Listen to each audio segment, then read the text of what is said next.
प्रसिद्ध शिक्षक, दार्शनिक, न्यायिक, अर्थशास्त्री और प्राचीन भारत के राजदूत कौटिल्य, जिन्हें चाणक्य के नाम से भी जाना जाता है, प्रसिद्ध राजनीतिक ग्रंथ अर्थशास्त्र के लेखक हैं।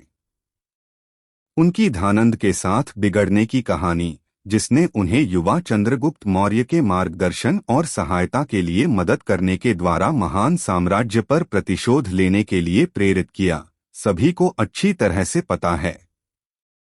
हालांकि जो कुछ लोग जान सकते हैं वह यह है कि चाणक्य की पुस्तक और उनकी सलाहें सिर्फ उस समय ही महत्वपूर्ण थीं, बल्कि आज भी वित्त और निवेश के विश्व में भी अत्यधिक महत्व हैं।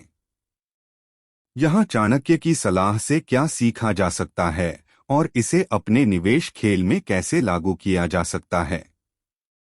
वित्तीय योजना। किसी भी कार्य को केवल पर्याप्त योजना के बाद ही शुरू करना चाहिए। किसी भी कार्य को शुरू करने से पहले एक उचित योजना बनाने का सुझाव दिया जाता है। यह निजी वित्त के संदर्भ में भी लागू है। चाणक्य नीति के अनुसार कहा गया है कि यदि आपका काम अच्छी तरह से योजनाबद्ध है तो आप अच्छे परिणाम प्राप्त कर सकेंगे। उसी तरह बुरे बाजारों के दौरान यदि आपके पास एक ठीक और अच्छी योजना है तो आपको लाभ होने की संभावना है। आपत्ति निधि। भविष्य की विपदा के खिलाफ अपनी संपत्ति को बचाएं। जब धन व्यक्ति को छोड़ने लगता है तो एकत्रित भंडार भी धीमे से खत्म हो जाता है। चाणक्य की यह सलाह बहुत महत्वपूर्ण है। हम सभी जेट एयरवेज की हाल ही में घटित घटना के बारे में जानते हैं, जहां लगभग 20,000 कर्मचारी अपनी नौकरी खो दी। कर्मचारियों की संघर्ष की सोचें। यह वह समय है जब हम इस प्रकार की आपातकालीन स्थिति के लिए बचत करते हैं जिसे हम इस्तेमाल करना चाहते थे। यदि आपने एक वित्तीय योजनाकार के पास गए हैं तो आपको पहले एक आपातकालीन धन कोष बनाने की सलाह मिलेगी जो कम से कम 6 महीने के खर्चों को संतुष्ट करेगा। रिस्क मूल्यांकन। चाणक्य द्वारा एक और उल्लेखनीय कथन है, व्यक्तिगत वित्तीय क्षमता के अनुसार आभूषण पहनना चाहिए। यह सलाह अपने निवेश की योजना बनाते समय बहुत महत्वपूर्ण है। प्रत्येक व्यक्ति का जोखिम लेने का अपना अनुभव है। कुछ उच्च जोखिम उठाने के लिए ठीक हैं, जबकि कुछ बुजुर्ग हैं। इसलिए अंधाधुंध अनुसरण की बजाय अपनी पसंदों और क्षमता को ध्यान में रखते हुए एक जोखिम प्रोफाइल बनाना बेहतर है। निवेश योजना। एकत्रित धन को व्यापार में या दान में अच्छे रूप से खर्च करके या लाभकारी रूप से निवेश करके बचाया जाता है, जैसे कि एक तालाब को ठंडा रखा जाता है जल स्थिर रखकर। आज बाजार में विभिन्न निवेश विकल्प उपलब्ध हैं, इसलिए एक ऐसा विकल्प चुनें जो स्थिर हो और एक सतत मूल्य या लाभ प्रदान करे। जैसा पहले कहा गया, निवेश करने से पहले हमेशा अवसरों का अध्ययन करना चाहिए।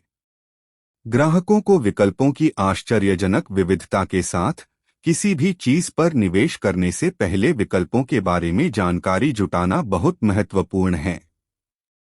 लेकिन पहले निवेश की दिशा में कदम उठाने से पहले अपने वित्तीय लक्ष्यों के बारे में सुनिश्चित होना चाहिए, क्योंकि इस पर बहुत कुछ निर्भर करता है।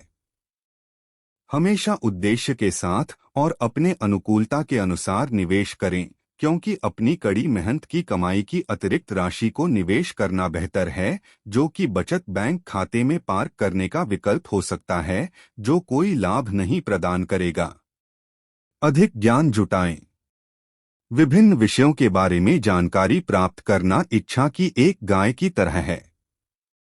यह उसकी तरह सभी मौसमों में उपलब्ध होता है, जैसे माँ यह आपको आपकी यात्रा पर खिलाता है। इसलिए शिक्षा एक छुपा हुआ खजाना है।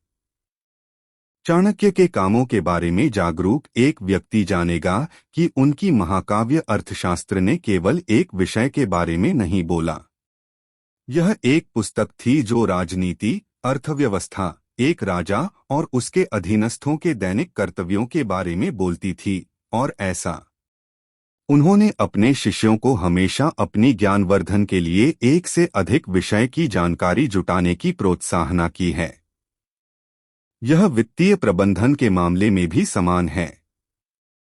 अब जब आपने निवेश का निर्धारण कर लिया है और साथ ही निवेश किया है, तो आपको एक राहत का एहसास हो सकता है और आप अपना काम समझ सकते हैं। हालांकि यह सच नहीं है। यह तो अभी शुरुआत हुई है। आपके व्यक्तिगत जीवन की तरह वित्तीय जीवन में भी यदि आप खुद को शिक्षित करना बंद कर देते हैं, तो आपके निवेश ठहर जाएंगे। वित्त और निवेश के दुनिया में घटित घटनाओं के साथ समग्रता बनाए रखना हमेशा आवश्यक है, ताकि आप उन अवसरों का लाभ उठा सकें और बेहतर लाभ ले सकें।